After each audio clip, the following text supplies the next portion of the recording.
Hai guys, jadi aku mau buat tutorial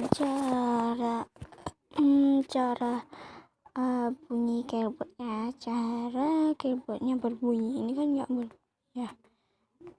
ini nggak berbunyi, dan cara membunyikannya itu ikutin aja ya. Pertama, kalian ke pengaturan dulu di HP kalian, lalu ke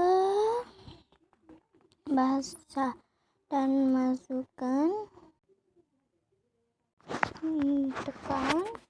lalu tekan touch file for Vivo. Nah, setelah itu tekan apa tuh namanya ya, tekan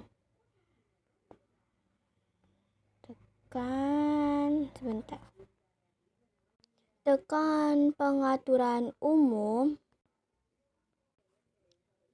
Lalu tekan suara